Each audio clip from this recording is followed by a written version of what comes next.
na mayong buntag, mga personal. Medyo sabay patakay kauman mga panahon ay diferensya. Uban nag-text nga muan sila o mga tempo. Uban abot sila o mga bandang alas-10 na.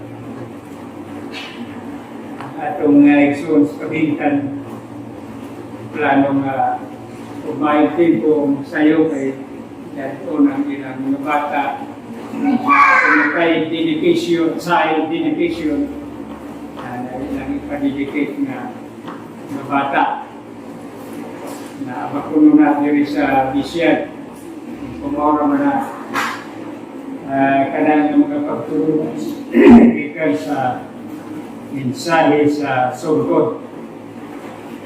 Una nga itong iawit sa natin sa pagsugod ng personal. Binding up the rod. Binding up the rod muna ang atong pagtulungan ni buntagon. O dili kay direkta ka na nga mensahe ng gikan sa author o nagsuwat sa rod. Kundi gikan ka na sa Biblia nga gisaysay o gipasabot gipasantok sa mensahe sa sungkod. Asa man sa Biblia itagdog kayo sa pagtuo. Asa man sa Biblia purong nagingon patalimbugi ang ra ang sungkod. Kung di nakatutol nagpasabot na mga bago patak sa mensahe sa sungkod. Ingon, heri yegiran. Heri yegiran. Patalimbugi ang sungkod. Susutibuo kalibutan sa tanang mga denominasyong Kristohanon. Tanang relihiyosong pondo. Tanang relihiyosong pondo. Din hilang natong madunggan sa mga mensahero sa presenting kamaturan the very present truth of the right. Ang uban, moingon nga ang ilang katapusang mensahe 30 years message. Kaya wala makipalo nga ang ra, ang mensahe sa sungkod, embodied in the 30 years message. Nalangkod ka na sa mensahe sa sungkod. So, muna ang atong tunan sa panahon sa atong leksyon, ako dili ko maghatag og taas nga mga pagpasantong dili ka buntagon, pagpadasig. Tungod kay na tayo na andam ng mga lecturer sa mensahe sa sungkod na ang atong magbubuhat sa Manila o sa Luzon. Brother Jory, nakaabot ni hapon. Walang na akong pangumusta kay sa kondisyon ng akong nalawa sa iyong pag-abot. Hindi atay mga magbubuhat sa dito niya po sa Luzon, sa Laguna. So atong ihatag kanina ang pribilehiyo sa pagsaysay sa mga mensahe sa sungkod. So heri diran ang buhat ako'y pili. Sado pa patalinghugi ang sungkod kung hinsay nagatudlo niini. Mao ni makaigsonan ang paghugpong sa maong kamatuoran, mao ni nga atong pagtuon, pagpamati sa mensahe sa sungkod nga kabahin sa presenting kamatuoran o di lang kay kabahin mao kini ang lintunganay sa third angel's message. So, mga kaigsunan, daghan ang mga nag-aangkon nga sila ang katapusang nagdala sa presenting kamatuoran, pero di makatultol sa dapit o di makatunong sa panahon nga madungog nila ang tingog sa magbalantay, dili nila mahugpong ang maong kamatuoran. So, Isaiah 8:16, bind up the testimony and seal the law among my disciples. Hugpungon mo ang mga pagpamatuod mo naning mga mensahe sa sungkod o ni ang ipatik sa atong mga agtang, sa atong salabutan. Dili pareho sa kabaw nga tatakang yun tag kanang seal nga binaga nga puthaw o naanaangan sa tag-iya.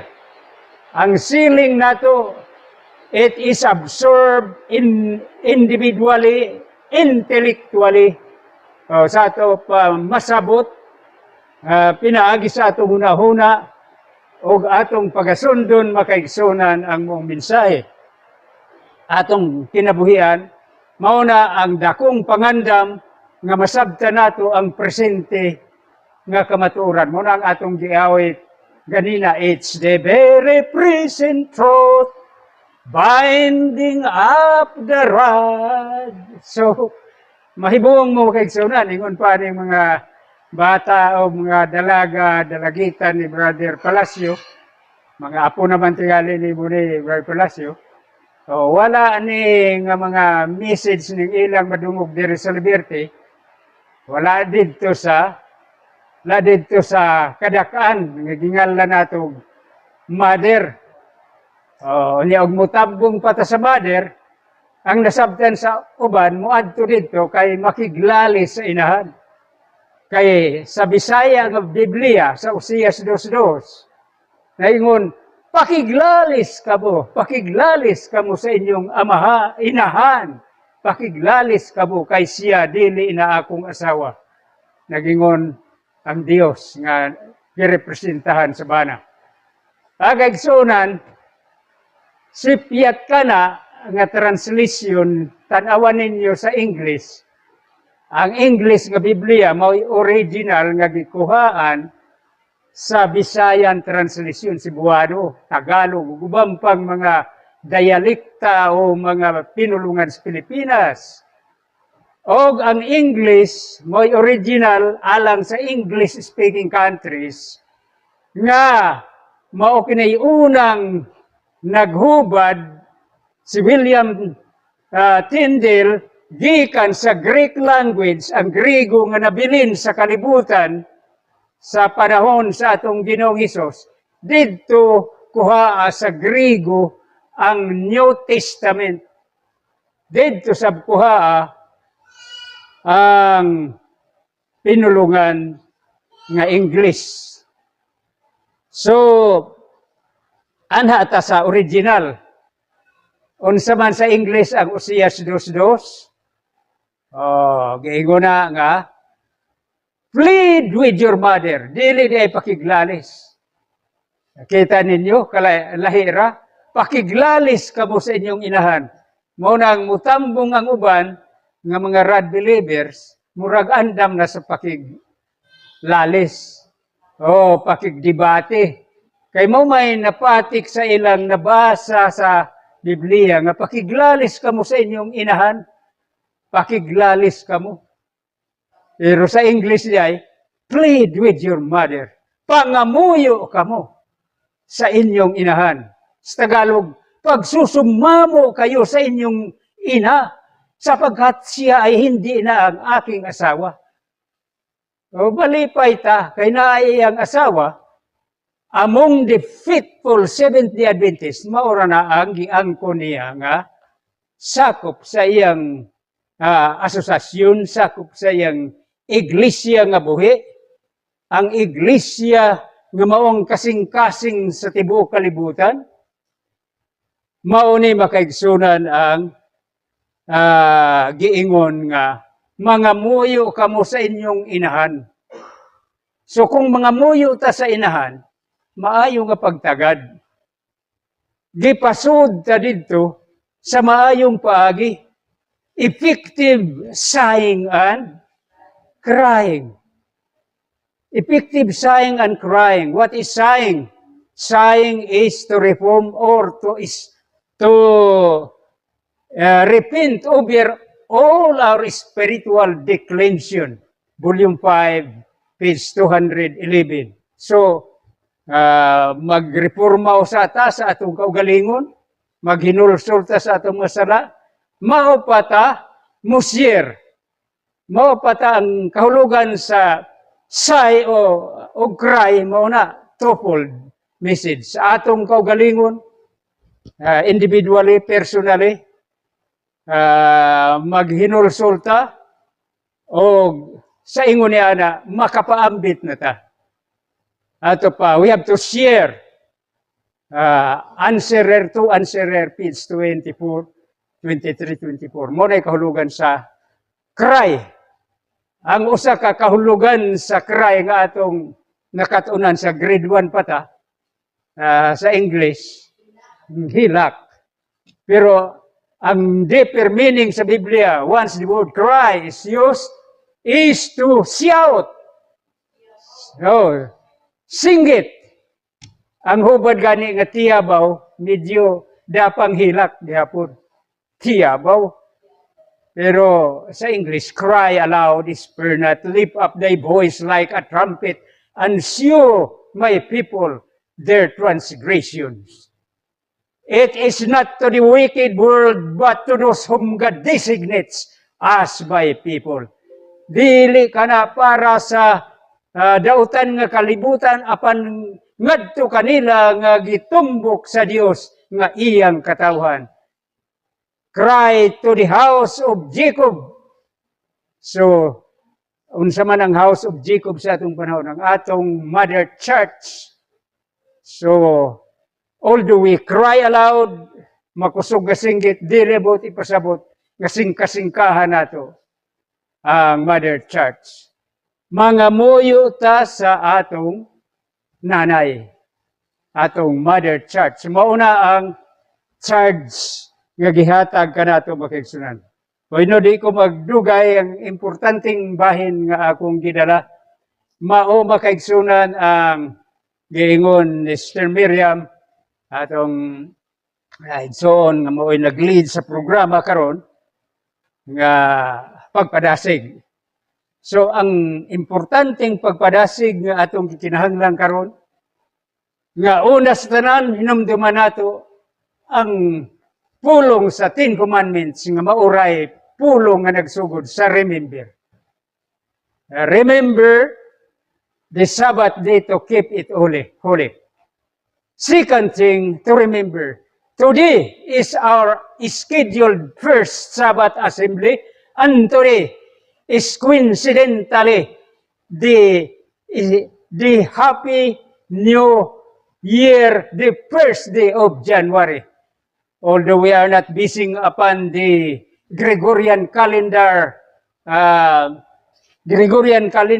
all other calendars, but the Bible calendar or the Jewish calendar, still we are bound to revere the first day of the year 2022.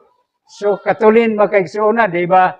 Gahapon, kuhaan pa, Disyembre 31, 221.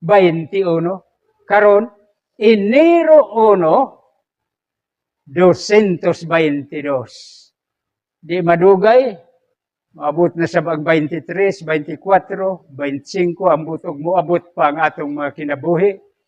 Magpasalamat nga sa kada bag-ong tuig, gipaabot pa ta. O ang importanteng mensaheng gihatag sa Ginoo sa bag-ong tuig, bisan asa nato basaha, Biblia, testimonies, ug rad, ako maghahatag kaninyo bag-ong sugo. Ingon si Jesus. Ang mga apostolis pa hatagang mensahe, Juan 13:34, 35. Usa ka bag-ong sugo akong ihatag kaninyo, mauni nga, you must love one another. Maghigugmaay kamo ang usag-usa. Bago ba di ay nagasugo? Wa di ay nasa Old Testament? Dili bago makaigsunan. It's already written in Deuteronomio 6:5 nga Ako magasugo kaninyo, higugma ang inyong silingan, ingon sa inyong kaugalingon. Higugma ang inyong isigkataw. Bago ba di ay na? Nganong nagingon man ang atong Ginoo sa mga apostoles, ako maghatag kaninyo og bag-ong sugo. Nga kamo maghinigugma ayang usag-usa. Naingon San Juan, bago kini kanila nga nabaguhan, bago pa naka matikod tungod kay ang kangit-ngit na hanaw na o ang kahayag nagsingabot na. Mauna ang on Juan 2:10. So, it's not inyolo for those who know from the beginning. Dili kay bago. Pero kay bagong tuig man karon alang sa tibuok kalibutan, ato lang sundon ang mensahe alang sa bagong tuig. Magabasa ko usa ka basahon dinhi sa Our High Calling 362. Ako lang basahon diri sa akong basahon diri makaigsunan sa atong mga nahibaw ang cellphone.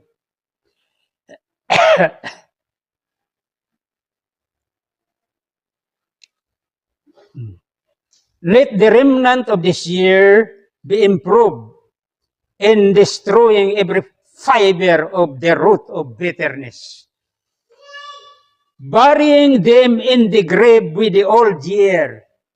Kagwapong passage makaigsunan. Niya na sa Our High Calling 370 paragraph 4. Niya po ni. Burying them in the grave with the old year. Begin with the new year with more tender regard, with deeper love for every member of the Lord's family. Fresh together, united we stand, divided we fall. Take a higher, nobler stand than you ever have before. Subong ko, nabasa ni sa Our High Calling o HC 370 paragraph 4 o paragraph 5. So, naapa na sa ubang mga basahon na ganin na STM. Ang importante, himuha nga ang salin ni ini nga tuig mapalambo diha sa paglaglag sa batag lanot o lugas sa mga gamot sa kapaitan. Naadi ay gamot ng kapaitan. Burying them in the grave with the old year. Nga ato ng ilubong kini dito sa lubnganan sa karaang tuig. Sa daang tuig. Begin the new year with more tender regard. Sugdi ang bagong tuig sa malumong pagtagad uban sa deeper love. With deeper love, sa labi pang laom nga gugma, alang sa matag membro sa pamilya sa Ginoo. Manag-uyon kamo mag-usap, praise together. United we stand, divided we fall. So, nagakahiusa kita nga nagbarog apan kung magkabahin kita, mahugno kita. Makaigsunan. So, naunta kini nga mensahe sa atong bagong tuig nining kabuntagon, kini mapasantop ug sa Tagalog pa maikintal sa ating mga kaisipan ang tunay na diwa ng pag-iibigan ng isang pamilya ng Panginoon.